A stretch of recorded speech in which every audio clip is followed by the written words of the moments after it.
Hi hello నమస్తే welcome to our channel. This is Amala. ప్రస్తుతం మనతో మాట్లాడడానికి సీనియర్ జర్నలిస్ట్ దాము బాలాజీ గారు ఉన్నారు. వారితో మాట్లాడదాం. Hi sir. హాయ్. ఈరోజు షర్మిల ఢిల్లీ వెళ్తున్నారు. వైఎస్ఆర్ తెలంగాణ పార్టీని విలీనం చేయడం కోసం. తన హస్బెండ్ కూడా అక్కడే ఉన్నారని తెలుస్తుంది మనకి. దీని గురించి మీ మాటల్లో సార్. ఈరోజు కాంగ్రెస్ ఆవిర్భావ దినోత్సవం యాక్చువల్గా. సో ఈ సందర్భంగా షర్మిల ఢిల్లీ వెళ్తున్నారు.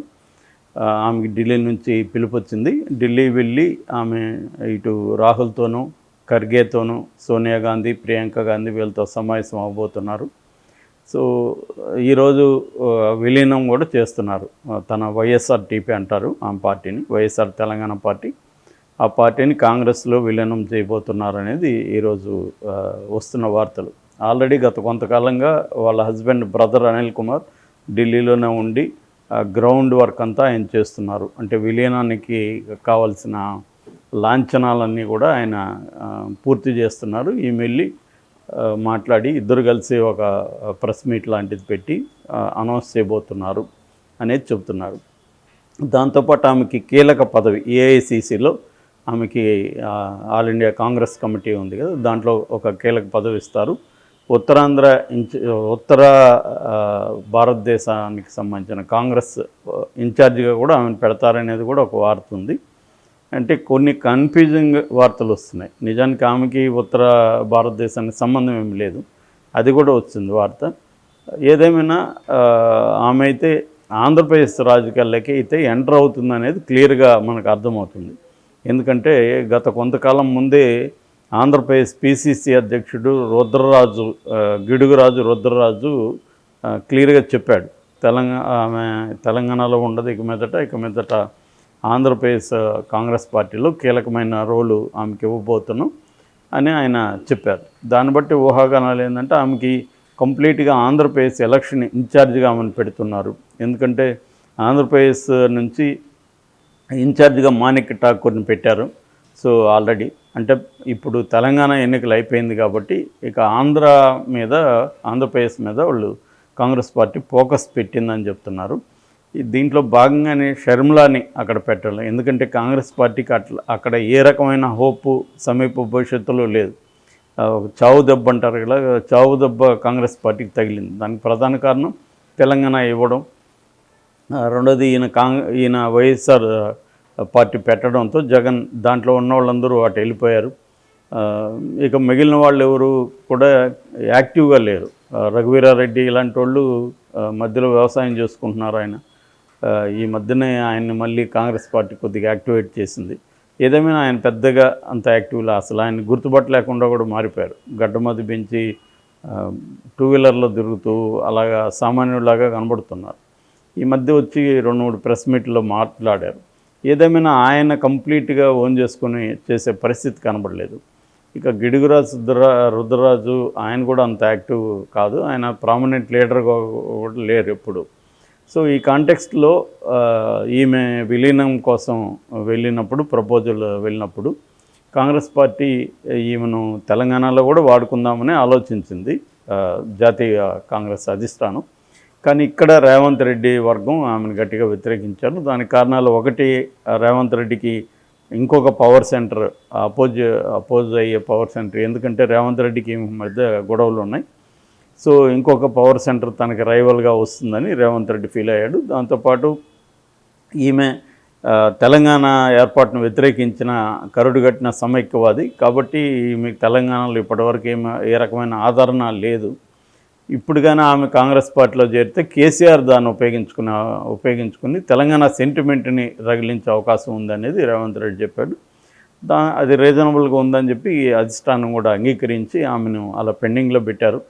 ఆమె కూడా బేషరతుగా అన్కండిషనల్గా తన సపోర్టును కాంగ్రెస్ పార్టీకి ఇచ్చింది. సో ఇప్పుడు ఇక్కడ ఎన్నికలై గెలిచారు కాబట్టి ఆమెకు కూడా ఒక హోప్ క్రియేట్ అయింది. తను కాంగ్రెస్లో ఉంటే తనకు కొంత బెటర్గా ఉంటుంది. ఎందుకంటే ఆమె ఇండిపెండెంట్గా ఉండి సాధించేది ఏమీ లేదని తెలిసిపోయింది. ఆమె సొంత పార్టీ పెట్టుకొని ఏ రకంగా ఆమెకి ప్రోగ్రెస్ లేదు. రెండోది ఒంటరిగా పోరాటాల్సిన పరిస్థితి ఉంది.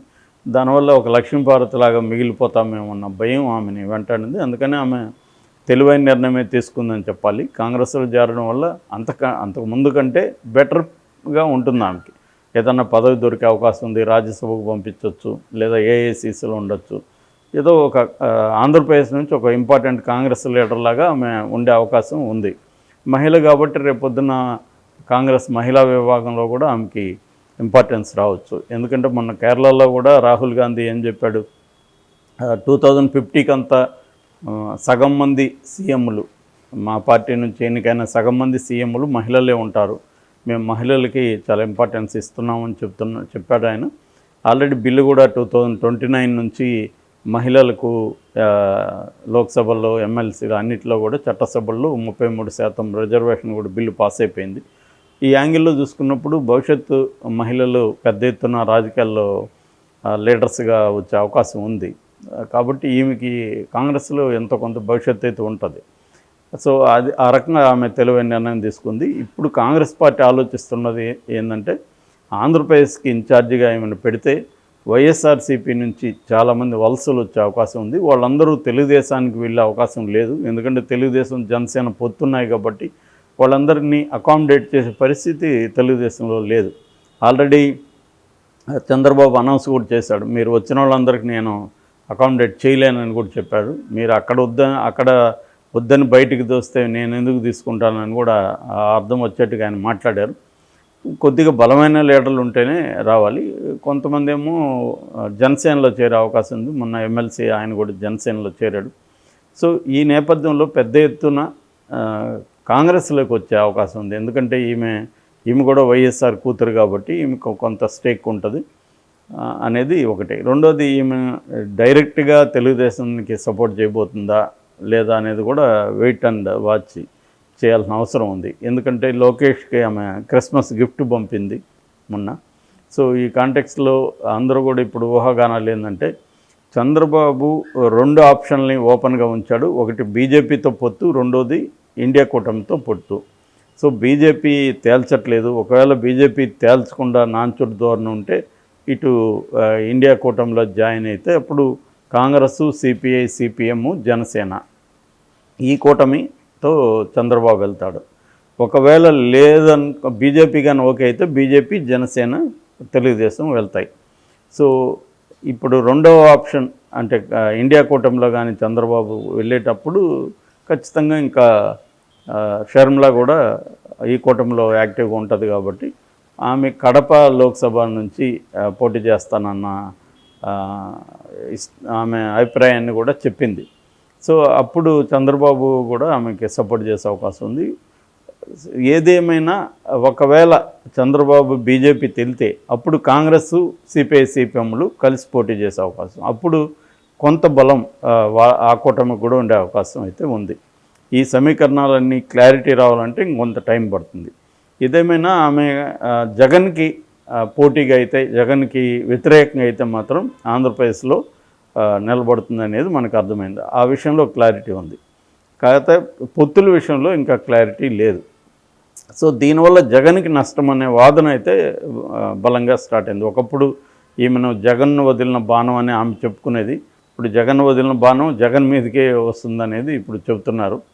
సో దాన్ని జగన్ ఎలా ఎదుర్కోబోతున్నాడు? ఎందుకంటే ఈమె జగన్ సొంత చెల్లెలకే ఇవ్వలేదు. జగన్ జైల్లో ఉన్నప్పుడు ఆమె పార్టీని నిలబెట్టింది ఆమె తల్లితో కలిసి. అట్లాంటి ఆమెకి అధికారంలోకి వచ్చినాక చెల్లెల్నే దూరం పెట్టేశాడు, వాడుకొని వదిలేసేవాడు జగన్ అన్న ఒక నెరేటివ్ని తెలుగుదేశం కూటమి బలంగా జనాలకు తీసుకెళ్తుంది. సో దానివల్ల జగన్కి నష్టం అనేది ఒక ఇది. రెండవ ఇదేంటంటే, జగన్కి ఏమి నష్టం లేదు, పైగా లాభమే. ఎందుకంటే ప్రభుత్వ వ్యతిరేక ఓటు ఈమె చీలుస్తుంది, ఈమె కూటమి చీల్చినప్పుడు ట్రయాంగిల్ లాగా అవుతుంది. సో అప్పుడు జగన్కి లాభం అనే ఒక వాదన ఉంది. బట్ ఆ వాదన ఇక్కడ అది తెలంగాణలో చూసుకున్నప్పుడు ఇక్కడ కూడా ట్రయాంగిలే, కానీ అధికార పక్షానికి ఏం ఉపయోగపడలేదు. సో ఆ రకంగా కూడా అక్కడ వాళ్ళ వాదన ఎంతవరకు వాస్తవం అనేది చెప్పలేము మనం. ఏదేమైనా షర్మిల గురించి మనం మరిన్ని విషయాలు మాట్లాడుకునే అవకాశం ఉంది. మళ్ళీ ఆమె ఒక యాక్టివ్ అవుతుంది రాజకీయాల్లో, అది మాత్రం క్లియర్గా కనబడుతుంది.